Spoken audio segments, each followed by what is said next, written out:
हँडीट्रॅपच्या जाळ्यात ओढून लुटणाऱ्या टोळीचा पर्दाफाश. गुन्हे शाखेने आवळल्या महिलांसह 6 जणांच्या मुसक्या. अहिल्यानगर येथील स्थानिक गुन्हे शाखेने एका मोठ्या कारवाईत हनी ट्रॅपच्या माध्यमातून नागरिकांना लुटणाऱ्या सराईत गुन्हेगारांच्या टोळीचा पर्दाफाश केला. या टोळीने अनेक प्रतिष्ठित लोकांना आपल्या जाळ्यात ओढून त्यांना शस्त्रांचा धाक दाखवत लुटलं होतं.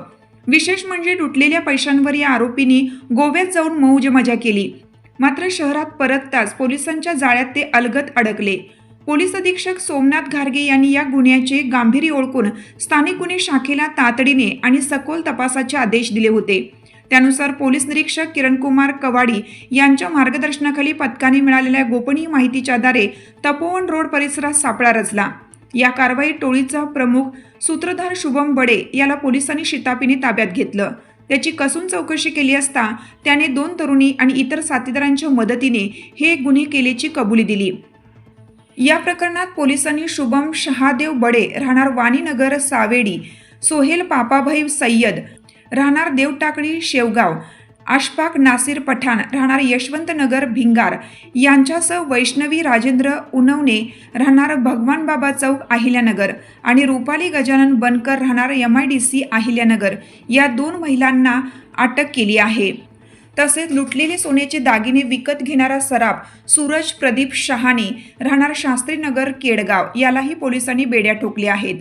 तपासादरम्यान असे उघड झाले आहे की या टोळीने हनी ट्रॅपच्या माध्यमातून लोकांना लुटले आणि त्यानंतर ते सर्वजण थेट गोव्याला ट्रिपसाठी गेले.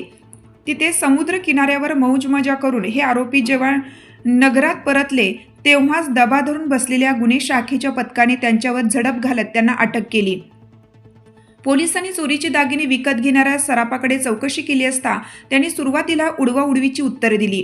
परंतु पोलिसांनी आपल्या पद्धतीने खाक्या दाखवताच त्याने लुटलेले दागिने पोलिसांच्या स्वाधीन केलं.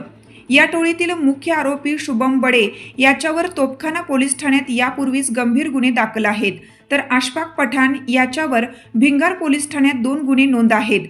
या टोळीने आतापर्यंत 5 ते 6 जणांना अशाच प्रकारे गंडवल्याचा संशय पोलिसांनी व्यक्त केला आहे. समाजात बदनामी होईल या भीतीने अनेक पीडित तक्रार करण्यासाठी पुढे येत नाहीत. मात्र अशा प्रकारे फसवणूक झालेल्या नागरिकांनी न घाबरता निर्भयपणे पोलिसांशी संपर्क साधावा असे आवाहन पोलीस निरीक्षक किरणकुमार कवाडी यांनी केलं आहे. महासत्ता न्यूज, संगमनेर.